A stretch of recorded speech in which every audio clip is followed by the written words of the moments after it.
మీ గురించి చెప్పండి. మీ నేపథ్యం ఎట్లా స్టార్ట్ అయింది? అండ్ ఇటు జానపద కళాకారుడిగా ఎట్లా వచ్చారు మీరు? జానపద కళాకారుడిగా చిన్నప్పటి నుంచి నాకు కొంచెం ఆసక్తి ఉండేది. ఏదో మరి తెలియదు కానీ మా అమ్మ కూడా కలుపు తీసేటప్పుడు కానీ నాట్లు వేసేటప్పుడు కానీ చాలా అద్భుతమైన రాగం మా అమ్మగారిది ఉంటుండే. మేము అవ్వ అంటాం అమ్మని. అద్భుతంగా పాడుతుండే నరసావ. మరి ఆమెదే వచ్చింది అనుకుంటా. స్కూల్ టైంలో రేడియోలో వచ్చే పాటలు విని వాటిని అనుకరించి పాడుకునే వాళ్ళం. ఆ విధంగా పాడుతూ పాడుతూ సెవెంత్ నుంచి పాడుతూ ఎస్ఎస్సి వచ్చే వరకు ఆడికి కొంచెం గాడిలో పడ్డది పాట. బాగానే వస్తుందని చెప్పి స్టేజ్లో ఏమైనా చిన్న చిన్న స్టేజ్లో ఏమైనా అవకాశం ఇస్తే పాడిన వాళ్ళం. అలా పాడుకుంటూ పాడుకుంటూ మా గురువు గారు సుద్దాల బాలయ్య గారు జానపద కళాకారుడు మా గల్లీలో ఉంటాడు, కలిసే ఉంటుంది. కాబట్టి ఆయన స్టేజ్ ప్రోగ్రాలు చేస్తున్నప్పుడు నన్ను పిలిపించి మన వెంకయ్య కొడుకు చాలా మంచిగా పాడుతుండట, అరే రారాబాయి పాడు అంటే మొట్టమొదటిగా స్టేజ్ ఎక్కించి పాడిపించే అవకాశం ఇచ్చింది మా గురుగారు సుద్దాల బాలయ్య గారు. అలా పాడుతూ పాడుతూ ఇగో ఈ విధంగా మేము ముందరికి వచ్చింది. 38 ఏళ్ళుగా పాడుతున్నాను.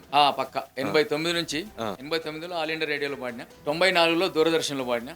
అప్పుడు ఏ టీవీ లేదు, ఓన్లీ దూరదర్శన్ ఉన్నది ఒకటి, టీవీ అంటే అవును రేడియో, ఆల్ ఇండియా రేడియో ఉన్నది ఒకటి. ఆకాశవాణి హైదరాబాద్ కేంద్రం 5:30 పలానా ఆకుముడు దేవయ్య గారి పాటలు వింటారు. ఇది వినడానికి ఎంతో సంతోషపడే వాళ్ళం వెనకట. కానీ ఇలా చాలా అద్భుతంగా యూట్యూబ్లు సమస్య ఈ సోషల్ మీడియా అద్భుతంగా ఇప్పుడున్న కళాకారులకైతే మంచి అవకాశం. మేమైతే అప్పుడు చాలా కష్టపడ్డాం.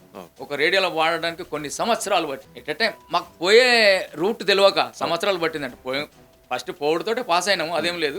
రూట్ తెలియక చాలా రోజులు పట్టి. సో మీరు 1989 ఆ సమయం నుంచి మీరు కళాకారులుగా ఉన్నారు కాబట్టి చాలా వరకు ఇటు అరుణోదయ కావచ్చు అలాంటి చాలా ఉండింది మన తెలంగాణ రాష్ట్రంలో. ఆ విధంగా చాలా ఉండే అప్పుడు ఉద్యమాలు కూడా జరిగినాయి, తొలి దశ కావచ్చు. సో ఈ నేపథ్యంలో మీరు అప్పుడు పుట్టగొట్టి కూడా అంటే అప్పుడు ఈ జానపద కళాకారులు అంటే చాలా తక్కువ ఉంటుంది, వాళ్ళకి వచ్చే ఆమ్దాని కావచ్చు, వాళ్ళకి వచ్చే డబ్బులు కావచ్చు ఇవన్నీ. సో ఎట్లా ఓవర్కమ్ చేసి ఇవన్నీ వచ్చే ఇన్కమ్ కానీ ఆదాయం కానీ ప్రోగ్రామ్స్ ఇస్తే అప్పుడు చాలా తక్కువ డబ్బులు ఇచ్చేవారు. ఆ టైంలో ఆ కాలంలో సరిపోయినాయి వాస్తవానికి.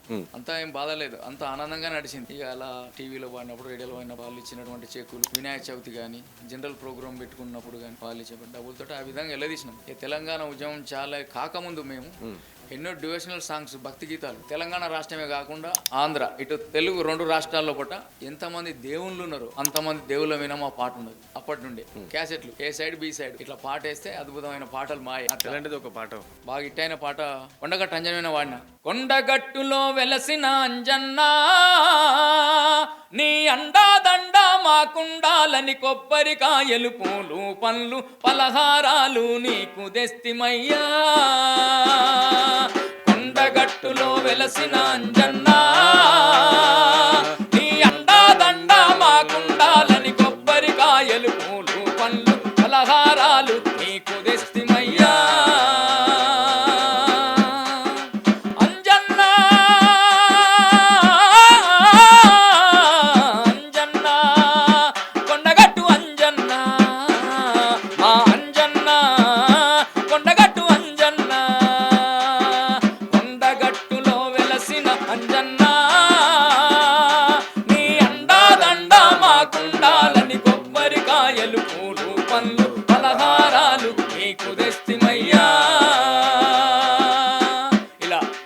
పాట అదేవిధంగా వేములవాడ రాజన్న పాట. అమ్మ నేను తున్న లంకలోనికి సీతమ్మ జాడలు దేవడానికి, అమ్మ నేను తున్న లంకలోనికి సీతమ్మ జాడలు దేవడానికి, అంది పెట్టుకున్నాడమ్మ నా రాముడు నేను తట్టుకోను అంజనమ్మ ఈ బాధను, అంది పెట్టుకున్నాడమ్మ ఈ బాధను, అమ్మ నేను తున్న లంకలోనికి సీతమ్మ జాడలు దేవడానికి,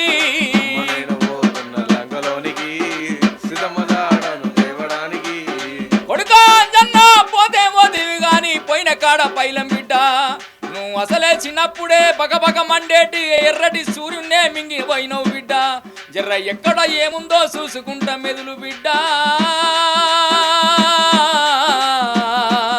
నా అంజన్నా పోయిరారా నాయి కొడుక అంజన్నా పోయిన చోట పైలమూరా అంజన్నా, పోయిరారా నాయి కొడుక అంజన్నా పోయిన చోట పైలమూరా అంజన్నా, అమ్మ నేను తున్న లంకలోనికి సీతమ్మ జాడలు దేవడానికి, దేవడానికి. ఇలా ఎన్నో భక్తి గీతాలు నేను చెప్పినట్టుగా 2 తెలుగు రాష్ట్రాల్లో మా పాట పొద్దుగాలే సుప్రభాతం లెక్కనే ఇప్పటికీ కూడా. ఇప్పుడు ఊర్లో అంజల మాలేస మీ పాటలు ఏంది స్టార్ట్ కాదు పక్క నిద్ర లేచేటప్పుడే మా పాటలు వస్తుంటాయి.